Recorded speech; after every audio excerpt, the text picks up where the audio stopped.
Oi, eu sou o Felipe. Oh, ei, levanta essa cabeça. Quem é meu herói? Quem é meu herói? Nunca deixe ninguém dizer que você não é valioso por causa do seu tamanho, tá bom? Tamanho não é documento. Apesar de a mídia te empurrar um padrão desde a Grécia Antiga. Você já deve ter se deparado com alguma peça de arte, geralmente grega, e encontrou um homem nu. Quando observou as partes íntimas, percebeu que o herói espetacular e genial tinha um membro extremamente diminuto, completamente musculoso, mas com um amiguinho tímido e jururu. O que levanta uma porção de perguntas. Por que temos essa obsessão com o pênis? Por que os heróis gregos eram tão pequenos? E será que tamanho é documento? Essas e muitas outras é o que vamos tentar responder hoje. Então, vem comigo. Brasil! O pênis é um dos órgãos mais importantes para os machos, e olha que esse nem é um vídeo feminista, hein? É que, como você deve saber, ele é essencial para a reprodução. Mas será que o nosso amigo Charlinho consegue explicar de onde veio o mangalho? Quais foram as pressões seletivas que levaram ao desenvolvimento do pênis? Mas primeiro vamos definir o que é pênis. Pode parecer simples, mas não é. Essa coisa molenga vem em todos os tamanhos, formatos e sabores. Dizem. A parte dos sabores, no caso. Eu tenho, mas a lesma também tem, e o equidna e as cracas marinhas também, então não é exatamente algo que dá para reconhecer só de olhar. O pênis é um órgão externo que é usado para transferir o esperma de um organismo para o outro durante a reprodução sexual. É composto geralmente de tecido erétil e recheado de vasos sanguíneos e geralmente está localizado na frente do corpo. Uma das teorias mais óbvias sobre a evolução do pênis é baseada na ideia de que ele surgiu como uma forma de os machos transferirem o esperma de maneira mais eficaz para as fêmeas. O sexo surge nos primeiros eucariotas por volta de 2 bilhões de anos atrás. Macho e fêmea se apresentavam e jogavam seus gametas na água como quem joga Beyblade na arena, esperando elas se baterem e darem um indivíduo novo. Mas não precisa ser um gênio para perceber que esse método tem suas falhas. Aparentemente, podemos rastrear a evidência mais antiga de um pênis no registro fóssil até cerca de 425 milhões de anos atrás. Tinha esse bichinho com cara de camarão chamado Colymbosaton ecpleticus, que eu juro por tudo que significa literalmente nadador incrível com um pênis enorme. Mas não se deixe enganar pelo nome, essa coisa tinha apenas meio centímetro de comprimento, e o seu pênis era enorme, se comparar nessa escala. É o que dizem os pesquisadores que o descobriram em Herefordshire, Inglaterra, em 2003. Como você pode imaginar, esse bicho não vivia na Terra. Ele passava a maior parte do tempo correndo no fundo do oceano. E na época, ter um pênis provavelmente dava uma vantagem maior na transmissão direcionada de gametas para as fêmeas, em vez de apenas jorrar aleatoriamente como estava na moda.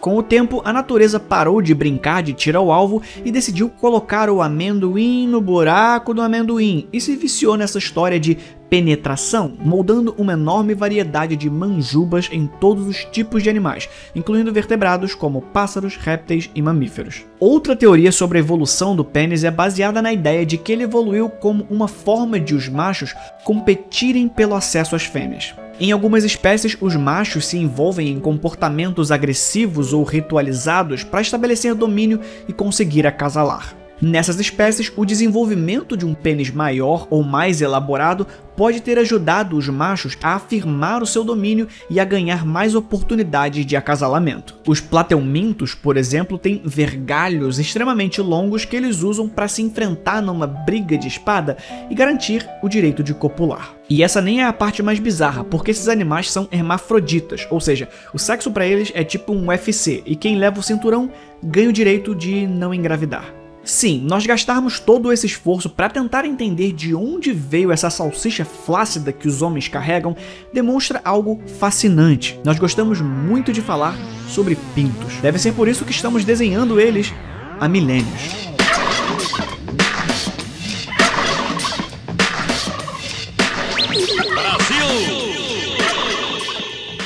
A representação de uma genitália humana, e aqui estamos falando particularmente do ralo, a gente fala sobre vaginas em um vídeo no futuro, tem sido objeto de discussão ao longo da história. Por exemplo, em 2010, uma escavação na Suécia, eles encontraram isso aqui, provavelmente esculpido entre 6 e 8 mil anos atrás. Boa parte dos antropólogos, como Goran Gruber, o responsável pela descoberta, vai dizer que, na verdade, isso era uma ferramenta para produzir lascas de pedras. Mas você vai precisar de mais do que isso para me convencer que não tinha uma senhora das cavernas milênios atrás se divertindo horrores com essa coisa.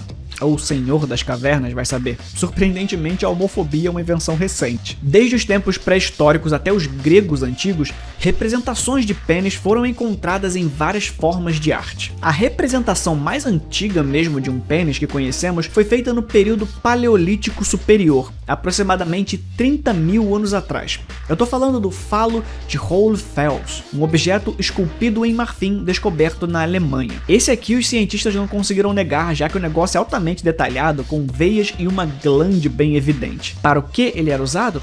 Talvez nunca saberemos, mas acredita-se que tenha sido usado para fins cerimoniais ou sexuais. Já o primeiro pênis com contexto surgiu há cerca de 11 mil anos atrás. Na Turquia, eles encontraram um painel que foi chamado, por motivos óbvios, de homem segurando seu pênis. E eu não apostaria dinheiro para você adivinhar o que é essa escultura. O homem está cercado de animais selvagens e o seu pênis é a representação de força contra as ameaças da natureza. À medida que a civilização se desenvolveu, o mesmo aconteceu com a representação do cacetinho. Na antiga Mesopotâmia, o deus Enki era frequentemente retratado com uma trozoba saliente que representava o seu papel como criador da vida. No Egito Antigo, o falo era considerado um símbolo de poder e fertilidade.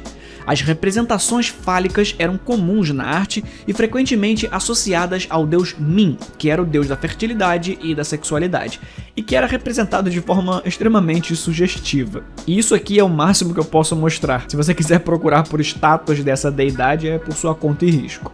Os egípcios também usavam o pênis em seus hieróglifos, com o símbolo frequentemente representando masculinidade e virilidade. Já na Grécia Antiga, a pissa também era muito valorizada, mas de uma forma diferente do que em outras culturas. Os gregos o viam como um símbolo de beleza e perfeição. Da estátua de Kouros até a influência no famoso Davi de Michelangelo, muitas vezes representavam o pênis de forma altamente estilizada e idealizada. Para os gregos em especial, o pênis era muito mais do que um instrumento, era algo definidor de caráter. A técnica da escultura desempenhou um papel significativo na arte e na cultura grega antiga. Do período arcaico à era helenística, a escultura grega sofreu mudanças significativas, tanto em termos de estilo quanto de função. Estátuas são feitas desde 7000 a.C., claro, mas os primeiros exemplos de escultura grega, como conhecemos, surgem ali no período arcaico, que começou por volta de 700 a.C. Nessa época, as esculturas eram feitas principalmente de madeira, argila e terracota. As esculturas eram frequentemente estilizadas, com formas e padrões geométricos usados para retratar figuras humanas e animais. E ao contrário do que a gente tende a achar por causa dessas imagens esbranquiçadas que estamos acostumados, elas eram mega coloridas. O período clássico da escultura grega começou por volta de 480 a.C. e durou até a morte de Alexandre o Grande em 323 a.C. Durante esse tempo, os escultores se concentraram em criar representações mais realistas e naturalistas de figuras humanas. O mármore tornou-se o principal meio para as esculturas e os artistas começaram a experimentar técnicas como o contraposto, em que o peso do corpo é deslocado para uma perna, criando uma sensação de movimento e equilíbrio. Um dos exemplos mais famosos da escultura grega clássica é o friso do Pártano, criado pelo escultor Fídias, que retrata a procissão panatenaica. Temos um homem nu, mas nada de pintinho ainda. O período helenístico da escultura grega durou até a conquista romana na Grécia, em 146 a.C., depois da Batalha de Corinto. Durante esse período, as esculturas tornaram-se ainda mais naturalistas, com os artistas se concentrando em capturar as emoções e expressões. O uso do bronze tornou-se mais comum e as esculturas tornaram-se mais detalhadas e intrincadas. A escultura grega não era apenas uma forma de expressão artística, mas também uma forma de comunicar valores culturais culturais e religiosos. Muitas esculturas foram criadas para homenagear os deuses e deusas e foram colocadas em templos e santuários como oferendas. E você não iria querer representar o seu deus favorito com o físico que fosse considerado ruim. Sim, pelos padrões atuais, ser representado com um pênis pequeno seria uma ofensa mortal para um homem moderno. No livro The Mating Mind, de Geoffrey Miller, ele argumenta que o tamanho do pênis humano era visto como um sinal de qualidade genética e que as mulheres inconscientemente avaliavam como um indicador da capacidade do homem de produzir uma prole saudável. Segundo essa teoria, o tamanho do pênis humano evoluiu como resultado da seleção sexual. Ou seja, mulheres preferiam parceiros com pênis maiores porque isso indicava que o homem tinha genes superiores que seriam transmitidos para a prole e, por consequência, fez o pênis do homem ficar maior. É claro que é uma teoria bem controversa e não é universalmente aceita pelos cientistas, mas tenta somar a percepção que nós temos sobre o tamanho do passarinho. Tem toda uma relação com a percepção da masculinidade, do status, do poder e etc. O que só torna tudo isso mais curioso. Por que a Grécia ia na contramão de tudo isso e representava seus heróis com um pênis tão pequeno?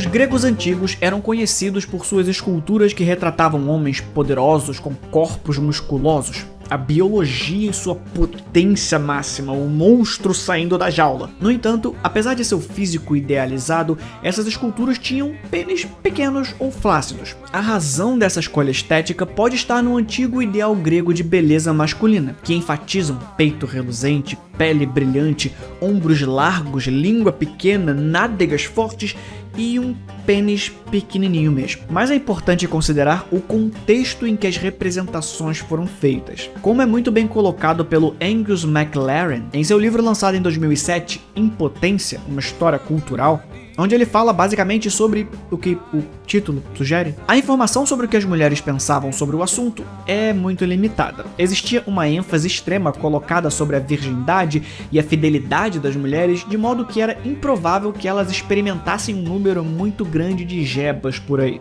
As outras mulheres com quem os homens gregos, casados ou não, dormiam, como escravas e prostitutas, não tinham liberdade para escolher os seus parceiros sexuais. E por motivos óbvios, não há muito registro sobre o que elas achavam disso. O MacLaren comenta que um homem que procurava agradar no sexo ou era um parceiro passivo, o famoso soca-fofo, ou era considerado afeminado. Então, basicamente, tudo que a gente sabe sobre como era um bom pênis grego vem de homens gregos. Em contextos eróticos, os pênis das estátuas estavam obviamente eretos e geralmente maiores. Então, é possível que os homens gregos tivessem um pênis do tamanho normal.